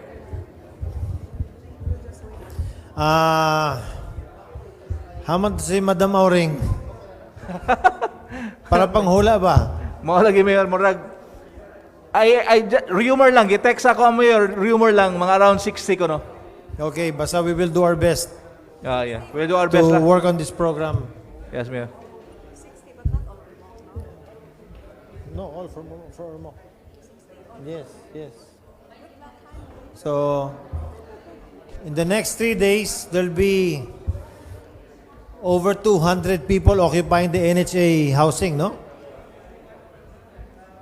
Good luck, Dr. Chong. God bless us. Thank you. Let's hear report from any report from PPA? From Coast Guard? Good afternoon, sir. And Good afternoon. ma'am. So, mag-open up lang ako regarding sa some concerns regarding sa coming from Camotes and Pilar. Kasi we have incidents na patients biglang dumarating na hindi kami na-info, which is na-intercept namin sa mga marketplace and bagsakan. Yes. Which is na ito-turn over ko naman kina Ma'am LC. Then the problem is after ni ma-treat yung patient, ayaw na i-accept dun. Sa hospital? Sa pinanggalingan. Sa port of origin niya. Mau ba? Kung pabalik na yung patient. So where are they now?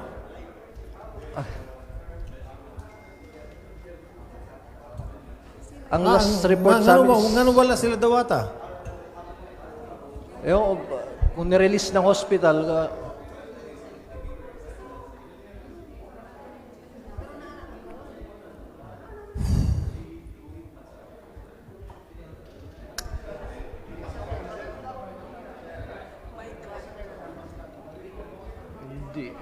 hindi namin mapaalis kasi ayaw. Camotes.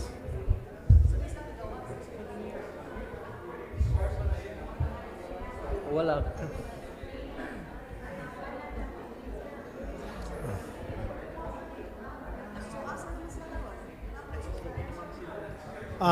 Kinsa man mayor diya sa Camotes ba sa Pilar or sa Camotes yung Pilar, no? San Fran? Pilar yung konser at saka Pilar. Yes. Si Mayor ang mayor?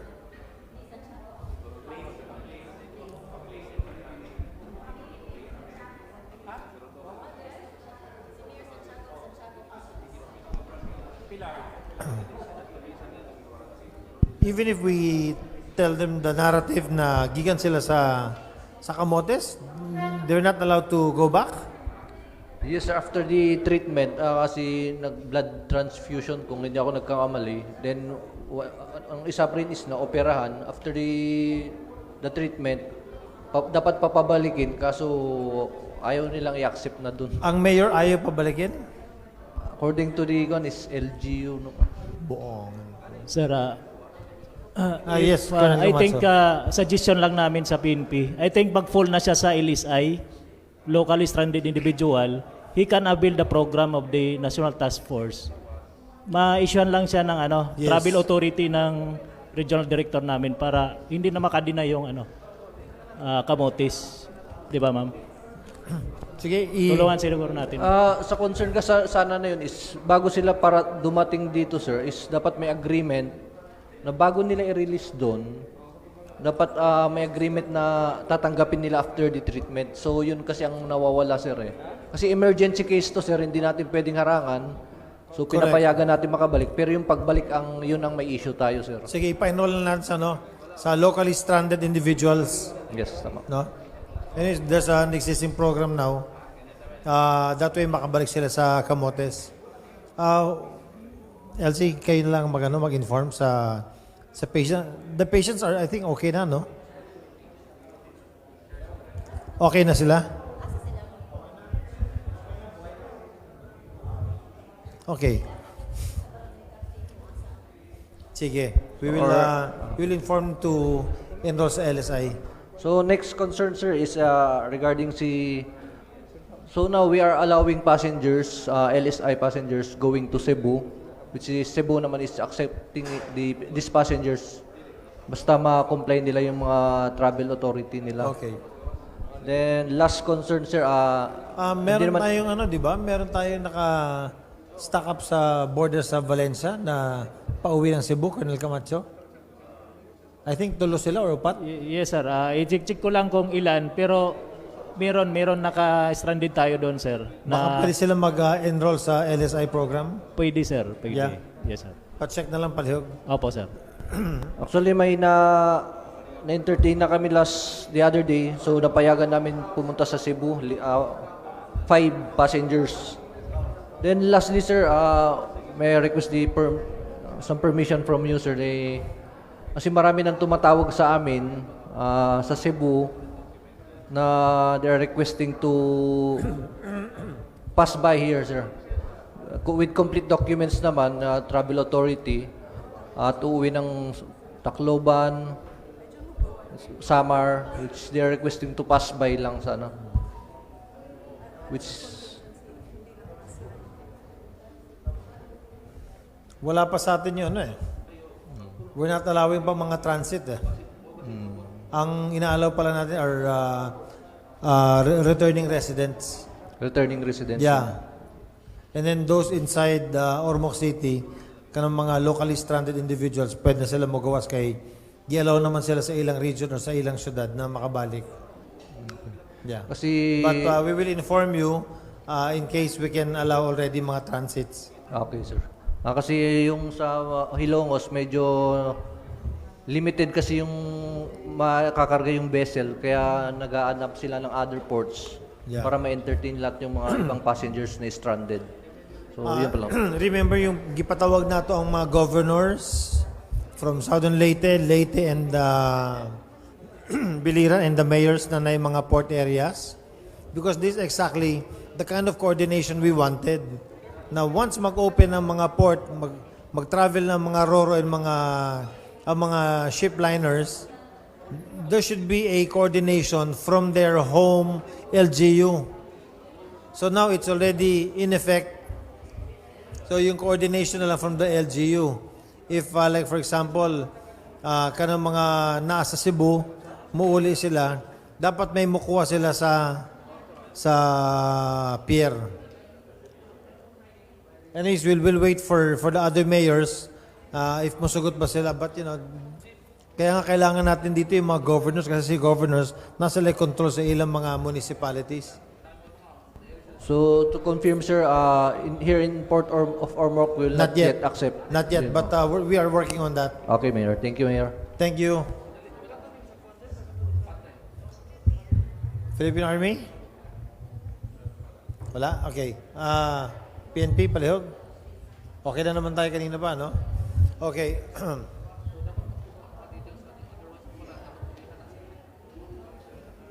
Ms. Dayay, how much have we spent already for this COVID program since the time we started sa March 13? Half a billion na tayo? Yeah. About 513 million. Yeah. Good afternoon, everyone. Good afternoon. As of May 15, total expenditure for COVID from local funds is 217,232,979. That already includes the 5% disaster fund, our reverted funds continuing, and the 20%. And from the national government agencies, we got a total of 305,819,939. All in all, a total of 523,052,918. So this already includes the Bayanihan Fund or grant that we got from DBM, the 102 million. For supplemental budget from DOE, the 19 million. The SAP from DSWD, 183 million, which is already for liquidation. Then from DOLE, 500,000. All in all, Mayor, it's 523,052,918. So what's the total already? 523 million. Half a billion already for Yes, COVID. Mayor. Thank you, Ms. Day. We're almost done. Senyor Zaki? Thank you. Ms. Yayen, remember last COVID meeting nato, we asked yung sa communal garden nato, if they can fix yung sa Malbasag and sa Anilaw River, so that in the coming days, if maganda yung pagplanting nila, it can be visited by different people. Okay na tayo doon? Yeah. Good afternoon, everyone. Good Actually, Mayor, our staff, headed by Ria, went already to the districts. Yes. They made some arrangement para nindot kay tanaw ng area. But pero kung naagin siya tanom niya, maapektuhan siya sa pavement, kung magagianan ba. So, huwaton lang nato nga ma-harvest siya. So, by the next time nga next cropping, okay na siya ang iyang mga locations. Okay na. So, we scheduled with Sir Bebe and Kagawad Tomas Yes. this coming Friday. We can visit? Yeah, we can visit Okay. at the other side of the Anilaw Bridge. Okay. Yes, Mayor. Ms. Yayan, can you please give us a short briefer kang Congresswoman doon sa pondo na nakuha niya para sa Abaca farmers, palihog? This morning, we had our ceremonial distribution, Ma'am Lucy, for the Abaca Rehabilitation Project. That was the fund that you for your effort na nabalik ba, kay nawala na baya to. That's about 15 million for Abaca Rehabilitation for Barangay Liberty, Barangay Gaas, Kabingtan, and then Torres and Tongonan. So this morning we had distributed to them for the cash for work for starting of a 3 hectare per barangay. Abaca to? Abaca? Yes, Kong Lucy. So this morning, Barangay Liberty, Gaas, Kabingtan, Tongonan, and Dolores received the equipments for them to start the cash for work for at least 3 hectares per barangay. So they Thank were you. happy enough. I'm happy that the program is there because Abaca is something that even China cannot copy. Yes, Kung Lucy. That's why they're happy pod kay mo man nilang source sa ilang income sa taga-bukid. Only that Please na yung mga please nurture that program and then let me know what other interventions are needed para it continues to grow. Yes, ma'am. And also, this is in close coordination with ENRD and City Health because we have some issues also for basig man mag-cut og mga trees and then the issue on elephant filariasis. So to clean the area. Thank you. Ay, Milagro, Tongonan, correction, Your Honor, Gaas, Liberty, and Kabingtan. It's not Dolores. Okay. Thank you, Ms. Yayan. Another announcement. So Yes. this Friday, we would like to invite you to the launching of the Kadiwa Ani at Kita this Friday at our venue for the City Hall on Wheels, City Hall Market on Wheels. Diya lang sa atong vacant lot there. Director Enriquez will be coming over to see personally the city mayor kay wala pa kuno siya kakita live. And then that would be a 4 Fridays activity. So para ma-highlight ang Farmers Month. So sa June, 3 Fridays and then karong last Friday would be the launching. Mayor. Daghan activity ang agriculture. No? Times like this, talaga agriculture will flourish, no? Yes. Joel, daghan kang kinalang buhaton.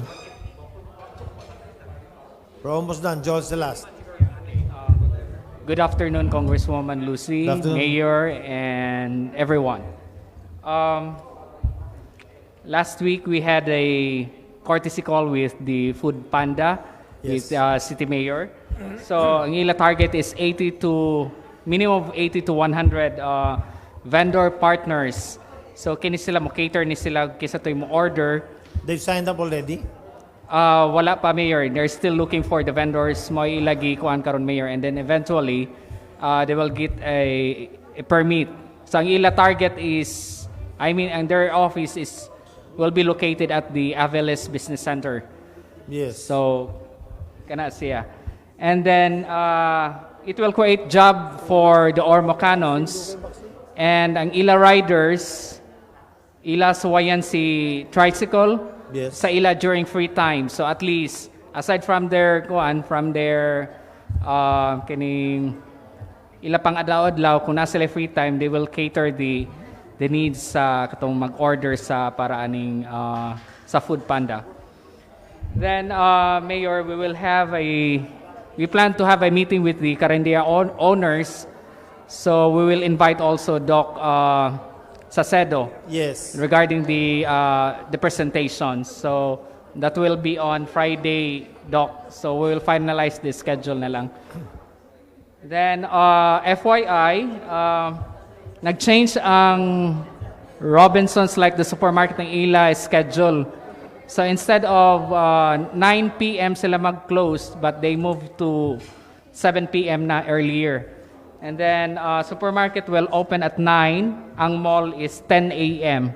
and close at 7 p.m. So si SM is still the same. Yeah. Like 10 a.m. Ang hypermarket then close at 7. Okay. Ang mall is 11 a.m. will open. Then What shops are open at the malls? 10 a.m. ang kuan. Ano na yung mga shops na nag-abli? Nag-open like ang kuan ang mga sell shops, ang Jollibee Mayor nag-close usa sila balik. It's because they have observed hinay pagyud ang kuan pagyingon nga mall goers good, especially that the borders are still closed for the neighboring municipalities. Yes. So like ang Simply Shoes, they're doing the online selling. So you just claim the item there, moray pag-release. So as to like footwears and apparel still closed for business. So nag-wait lang sila sa ato kuan mayor sa ato go signal as to when i-open. Then we have a close monitoring to all the establishments. Like kung nag-observe good sila, strictly observe all the health protocols. Then, the business permits and licensing, my team are still on, we prepare the health management plan to all the establishments. So, amo gihapon gipa-receive mayor. And then, that's one of our task force meeting. Ang katong we prepare the health management plan. So that's all, Mayor. Thank you, Joel. Last to report, St. Jude, how is our donation drive together with the Orcham? Thank you.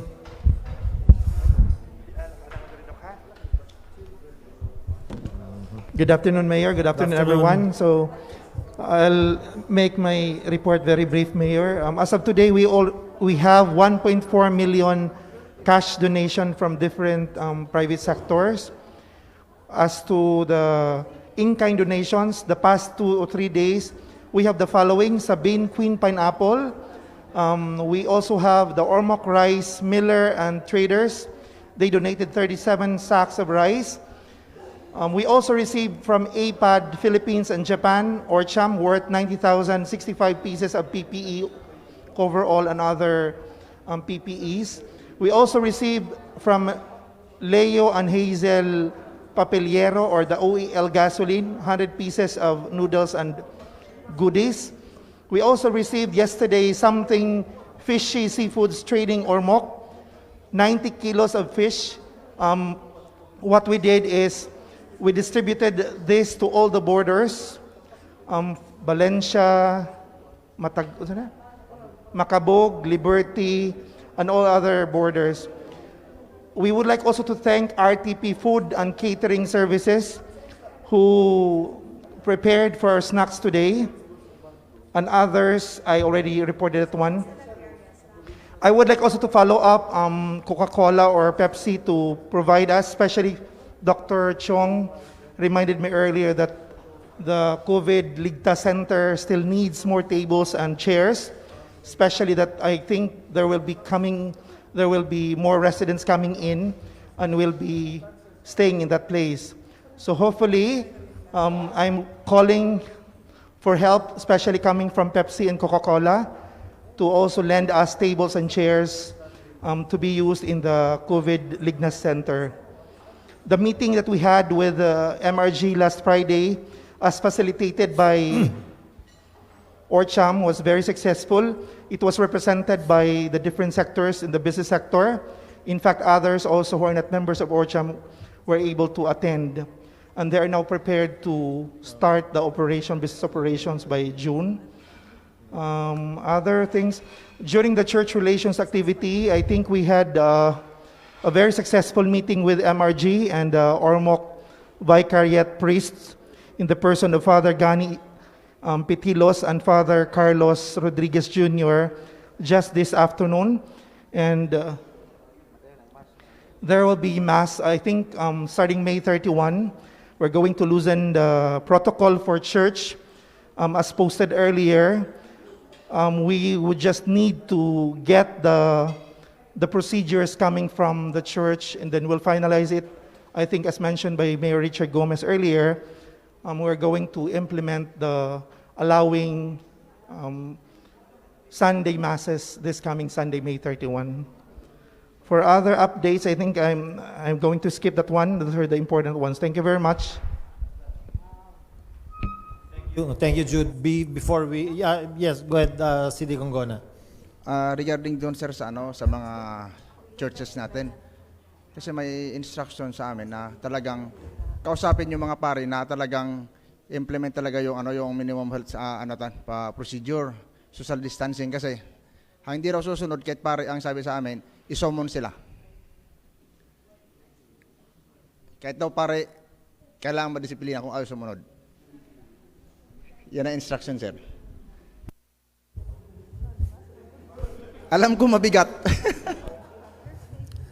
CD, sabi nung pare, huwag ka raw mangumpisal kasi isusumbong ka niya. Ilalabas sa Facebook.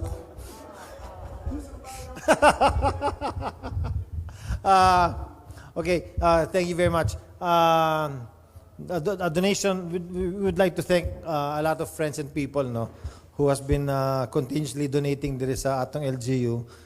We'd like to thank Leo and Hazel Papiliero for donating 10 sacks of rice. Also, NGCP donated about 37 sacks of rice. And also, some of our friends from Manila, from Art Trucks, nanami Viber group na Art Trucks. In the Art Trucks Viber group nami mga auctions sa mga artworks, mga paintings, mga sculptures. They came up with a donation drive. Dagan sila nahatagan ng mga LGU, and this group also donated to us.